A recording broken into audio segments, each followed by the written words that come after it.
Hello, this is Haley Thomas with Petra Skills. This is a short webinar to introduce you to a risk-based auditing process called the Auditing Adventure. This powerful model for internal auditing is from the textbook Health and Safety, Quality, and Environmental Audits, a Risk-Based Approach, which is published worldwide by Taylor and Francis. This is the National Trust property called Poldhu. Poldhu is in Cornwall in the southwest of the UK, quite close to Land's End. We use this image as a powerful metaphor for our auditing process. You'll learn how the dynamics of our auditing process feel like a walk from the high ground on the left, down to the world-class beach, and back up to the high ground on the right. In a moment, the author of the book, Stephen Asbury, will describe his unique auditing process to you and take you on your first auditing adventure. Au revoir for now. I'll speak to you again at the end of the film. Today, I'd like to talk with you, as Haley said, about SHE auditing, a management systems approach. And you can see that there are a number of key areas that we're going to talk about. We'll talk ever so briefly about management systems. I'd like to make sure we're all familiar that audit is really a mirror, a reflection of management's performance. We'll look at a common standard, ISO 19011, revised a couple of years ago. It tells us a lot about management system auditing, and it's really upon that international standard that our metaphor for auditing, the audit adventure, is built. Now, when I say SHE auditing, I do mean health and safety and environment and security and quality and social responsibility and welfare and the other areas that are commonly associated with what we're calling here today SHE. So let's move on and take a look at our first objective here and take a look at the dynamics of any management system. Now really we could go back as far as ancient China, commonly around 488 before the Common Era is the origins of management systems, we think, and Sun Tzu, a famous Chinese general, wrote a book. Some of you may have read it. It's called The Art of War. It was published in the English language very early in the 20th century, and the model you see on the screen here is commonly known as the Deming wheel. Those four key elements of planning an activity, implementing it or doing it, measuring, monitoring or checking and verifying that that standard works very well, and then taking action either to confirm the plan for next time or indeed adjusting the plan to the degree necessary to continually improve management's performance. This was discovered, it was first written down in the late 1940s when Dr. William Edwards Deming, you see him here pictured, born in Sioux City, Iowa in 1900. He died in 1993, and this was one of his very powerful and lasting legacies that he gave to managers in all industries, including yours. Plan, do, check, act. And a very good question to follow this up with would be to say, well, where does auditing fit into this model? Well, let me see if I can answer that question. Let's firstly bring along the management team of your organization. We'll sit them in the top left-hand corner there, and you can see that they are trying to build their organization to complete the puzzle that is meeting the challenges of the business environment, setting some objectives for the workers, and making sure that they achieve those objectives not only in the short term but over the long term. And every experience I've had with management is that they do understand that risks are out there. There will be financial risks and reputational risks, and most organizations, of course, understand that H and S and E and security and quality and welfare and social responsibility, like other areas of risk, should be properly managed. The illustration you see here is the way Deming drew his wheel the very first time, and you'll see there the big management system for the whole of the company, and then the continual improvement within any implementation inside the do wheel. And for 365 days a year, that management system gives some assurance to management that things are working very well. Now, the wise management team will sponsor, will support an audit program. So from time to time, a team of auditors will come along. Here they are. I think we've got 3 or 4 auditors and the lead auditor there, and they're going to take an independent look at the operation of that management system, and when they've concluded their work, they will provide a report giving a level of assurance, and that will go back to the management team who own it and become responsible for the implementation of it. We have this little mnemonic here, IWA, to remind people of the characteristics of an audit program done extremely well. The I is firstly to remind all of the parties involved that the audit should be independent. Of course, it's very difficult to tell your wife, your husband or your partner that they're not dressed well today, and one of the reasons for that is you're not independent enough. You perhaps get a clip around the ear if you even tried that. So being independent is a state of mind. It's not a binary state. The auditors have to be sure that they're being honest with their client or with the management team they're auditing. The W is good balance. We don't just want more controls. What we want to make sure is the amount of control is proportionate to the level of risk. And then the A there is that the control framework should be appropriate for the type of organization being audited. I will audit, the mnemonic that tells us how audit should and might work. Now, auditing done well should provide a mirror or a reflection of what's going on. And I've always wondered, does management really see what's there to be seen, or does it see what it prefers to see? At this point, I'd like to put on record my thanks to my illustrator, Paul Richardson. You'll see a dozen or so of his artworks, and there's of course a lot more of those in the book. Auditing provides a mirror or a reflection, and it is the opportunity for management to wake up and implement an audit program that's likely to help them. This is the very first stage, the endorsement by the management team, the initiation of an audit culture that's there to support and to advance an internal audit program and a learning culture. You'll see later on how this is the very first part of the international standard ISO 19011. Now, ISO 19011 provides guidelines for auditing management systems. You'll see some of the coverage here. It covers the principles of management system auditing. It provides guidance on the management of the audit program itself. It also tells us how to conduct internal or external audits. It also has quite a lot of things to say about the competence of the auditors and the evaluation of the work that they've been able to provide.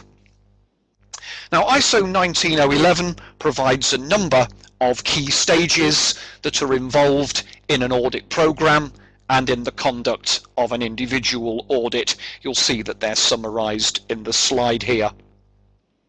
And our powerful metaphor is the one that Haley told us about earlier on. Let's go to Poldhu Beach. This is a National Trust property in the southwest of the United Kingdom near Land's End. And we do use this image as the metaphor for our auditing process. You'll learn over the course of our session that the dynamics of our audit process feel like a walk from the high ground on the left-hand side of the picture. You'll see there's a car park up there, down the slope onto this fabulous beach, and then having spent a time on the beach, we're going to go up a pathway to the high ground on the right hand side. And you'll see I asked Paul to animate that drawing for us, And as we go through our session today, I'm going to just mention the metaphor and then explain to you what it means. So here we are at Poldhu Beach. If I was to ask you to picture standing in the center of the view here, this might be the sort of view that you might pick up. So you see, top left-hand corner, this is the car park, and it represents the high level view. You'll see the pathway down. There's a number of ways. There's the steep steps and the slide, and then we've got the windy pathway down to the beach. You'll probably picture down on the beach a very different view to the one from the car park. Down on the beach we have a very detailed, low level view of what's going on, and then you see the separate pathway on the right hand side back up to the cafe. More on the cafe later on, but again you'll see back at that high level a very high level view of the area. So let's take a look. Auditing is not a fishing trip. So in our metaphor, our auditors rush down to the beach, and in the days of old, perhaps it's still so in some organizations, the auditors spend all their time walking around with a clipboard. They see if they can find any problems, and if they do, they tell us about all of those problems, and that concludes their work on site. We don't think that's a very good way of conducting audit. I think it takes a lot of value out of a professional and well done audit program. To conduct an audit well, you have to know what you're looking for. So let's go back to Poldhu Beach. And ISO 19011, as we've heard, provides some guidelines for management system auditing, and you'll see them illustrated just here. So along the bottom you'll see the preparation phase, in the center the detailed conduct of the audit, and then on the right hand side the high level reporting. And as we go from the top to the bottom and back to the top of again, you'll see how the level of detail involved in the audit process changes. At the top, summary detail, and at the bottom of our journey we have great detail. And of course we also need to say something about the time we have available. So let's take a look at how a well-run audit might divide its time. So we think in the preparation stage about 20% of the total audit time would be the appropriate division.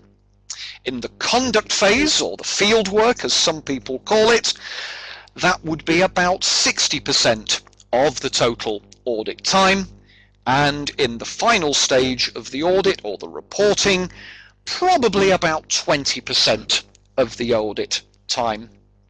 So let's put that into our process. You'll know perhaps how many days your audits might be scheduled to take. Certainly many of the audits that I'm involved in take about 10 days of elapsed time, or 2 weeks if you'd like me to express it that way, and that means that in reality about 2 days would be involved in the preparation, 6 days in the conduct, and 2 days should be allowed for the reporting. That's how we manage the time well to conduct the audit to an extremely good standard. And the audit has two very particular dynamics: the top down and then the bottom up. That tells us how we carry our work out. Let's start off with the stage 1 preparation for our audit. So we're starting on the top left hand side of the picture. This is stage 1, the preparation stage. As you can see here, our audit adventurers are on top of the hill. They can see helicopters and ships in the far distance. That's the sort of view we want them to have as they, in our audit, try to understand the business as the manager, or as the board of the company would understand it. They'll want to have a good look at the business environment, the politics of it all and the lawmaking that's been going on, the economics of the business, the social features and the demographics, and the technological features of the organization. They'll want to understand the objectives that the management of the organization has set, and then they'll want to think very independently. That's a very critical word, I used it earlier. They'll want to think independently about the threats or the risks to the achievement of those business objectives. And as they decide what the most significant risks are, they will take those things and they will include them into their work plan for the particular audit. So let's be clear, the choices they make will be made on the inherent significant risks to the organization. They might well use a risk matrix, they might use some risk ranking of some sort or another, but their interest will always be in those risks that are very likely and always those that have a potential for great impact or great severity of achievement to the business objectives. So you'll see on the slide the major activities as the work plan gets developed, and the audit team will already be starting to think about the significant steps. So they will be meeting the auditee, agreeing the terms of reference. They'll be starting to think about the expected control framework, and their work plan will help them throughout the audit as a constant resource to stay on track.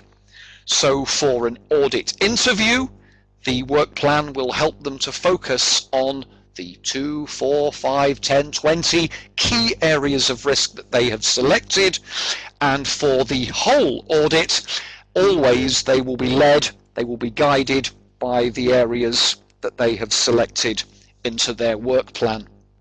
And as they start to ask their questions about the operation of the management system, and they start to test vigorously, where necessary, the proper operation of that management system, they will be led down in detail, in our metaphor, down to the beach, where the details absolutely matter. As you'll see here, we are avoiding the beach trash that they were getting involved in earlier on. What our auditors here, because they focused on risk, they're obtaining the detailed evidence to support their overall audit opinion. Now you'll see this little sign in the background. It says the Gemba attitude. This is something that we believe very passionately in. It's a phrase from lean, or lean management you may know it as, and it comes from the Japanese Gensha Genbutsu. It means the real place. And for example, Japanese detectives, well, they call a crime scene the Gemba. It means the place where the thing took place. Japanese TV reporters refer to themselves as reporting from the Gemba. It's the real place. And to have a Gemba attitude means to go, it means to look, and it means to see. Of course, you can't conduct an audit out of the office. You need to get down to the place where the work takes place and make sure that the management system as documented actually works in practice. That's where the details matter, and that's where you'll find either assurance in the management system, or these are the areas that you may decide that management need to be alerted to an area where the management system is not working. Now, where we're at this stage 2, of course, our audit adventurers or our audit team need to know when to stop digging. They also need to know when to keep digging. And what we mean here is they need to decide how deep they need to go. So our process is to review the management system and then test that it works. Example means of testing are to make observations in the workplace, and to stop digging is to decide how long that observation time would be. Next, we'd have a look at the documentation arising from the audit. Maybe it's checklists, maybe it's training records, maybe it's some other records that you've heard about. And of course, we'll not be able to check every single one of them. we'll need to know when to stop digging. It might be that we want to interview people, particularly at the operational level, to find out if the training that we've heard about is actually put into place. Well, again, we can't interview everybody. We'll need to know when to stop interviewing, but also which lines of inquiry to carry through. That'll take us through towards the third stage of our audit. This is process stage 3, and it's called reporting and conclusion.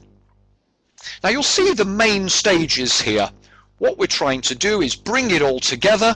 In the conduct stage, we'll probably have a lot of detailed facts, a lot of detailed findings, and our super challenge is to capture the significant issues, decide which advice we may wish to bring to the attention of management, and some auditors also are willing to make recommendations. Just as a note here, it's often third-party auditors from the international or national certification bodies that don't make recommendations, but often internal auditors who've the benefit of having been to different parts of the organization, really do have knowledge of what constitutes good practice, and they're often very willing to share that with the management team. We have another Japanese word here. It's called nemawashi. Quite literally, it means going around the roots. And what we mean by nemawashi is giving management an early, no surprises briefing so that they are not surprised. Flip this round the other way. Don't go around the roots and turn up at the exit or closing presentation, and management often finds bad news quite difficult to take. So we strongly commend the no surprises, the nemawashi process, and usually through the conduct of an audit, in that 10-day audit we were talking about, usually on about day 4, day 6 and day 8, I would be thinking of an appointment and a meeting with the auditee to tell him or to tell her the areas that we've found so far, and the usual outcome of that meeting is either agreement that we're right, a challenge that we're wrong, and of course if we get that challenge we have some extra time available to us to actually go and make sure that the facts are right. So metaphorically, our journey here is to ascend away from the detail, to brush it off, to gather it together, and to end up on the top of the hill again at high level final reporting.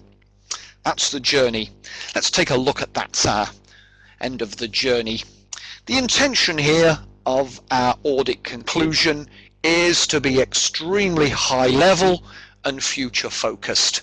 So we're not telling management what has happened, we're taking what has happened in mind and we're extrapolating that information to tell them what might happen in the future. So patterns of loss in the future often lead to patterns of loss in the future. Let me make sure I said that. Patterns of loss in the past can quite often lead to patterns of loss in the future. Likewise, excellent training in the past, a future focused view is that the training is likely to remain excellent. And you see the audit team relaxing here, and at the high level, well, if you look through the window, they're so high they can see all the way across the English Channel, and I think that's the Eiffel Tower in the background there. That's the challenge for the audit team, to give a high level audit opinion free of trivia. I see we're starting to get questions come in, and I wanted just to pick up one of those just now. Somebody said, what do you do if you find lots of trivial matters? Well, the way I deal with more trivial matters is I don't allow them to get into the way of my high-level report to management.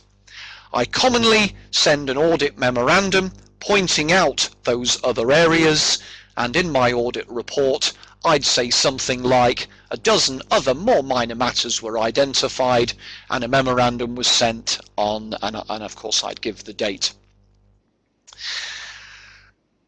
Delivered properly, an audit has a win-win conclusion. I have certainly seen auditors looking extremely disappointed because they've not found anything to tell management. And of course they should not feel disappointed. When you conduct an audit at a well-run company, just like the view in the mirror, you would expect your reflection of a well-run management system to be just like management's perception. Of course, on the flip side of that, I've also seen happy auditors who feel they've got them. They feel that they've done management over, that they've caught them with their trousers down. Of course, management is now the one looking quite sad, and an audit carried well. This is not how either of those two things should be. Quite honestly, the opposite of win-win is lose-lose. Now, in the book that Hayley introduced briefly, there are 90 A factors. You'll see them floating in the sky here. These are 90 critical features that at each stage of the audit we feel are most likely to bring you to this win-win conclusion. The book also has over 30 case studies, and predominantly more than 25 of them you'll see and read about successful audits that have taken place, pointing out the key learning that you, as the auditor, would be able to use in the future. There are also a small number of case studies that illustrate where audit teams, well, they seem to have got it terribly wrong. So, a win-win conclusion. I'm going to hand back to Hayley just now, and she's going to tell you how you might get a copy of the book for yourself. Thank you, Stephen, for sharing that with us, and I hope you enjoyed it. As you have seen and heard, there is a better and more reliable approach to management system auditing, which can provide management with a higher level of assurance that safety, health, environment, quality, security, and other business essential matters are being planned, implemented, and operated properly. It is a process which helps to initiate improvements where necessary, and it is aligned to the International Standard for Management System Auditing, ISO 19011. That's all from Stephen and I for now, but please contact us if you'd like to learn more, or if you'd like to arrange to attend a training session with Stephen and his team. The class is approved and certified by IOSH and several sector specialists, and we run in-house and public sessions around the world. One final thing, the book is available from Amazon and all other good booksellers. Just search for Asbury Audit. Or send me an email and you might just win a signed copy.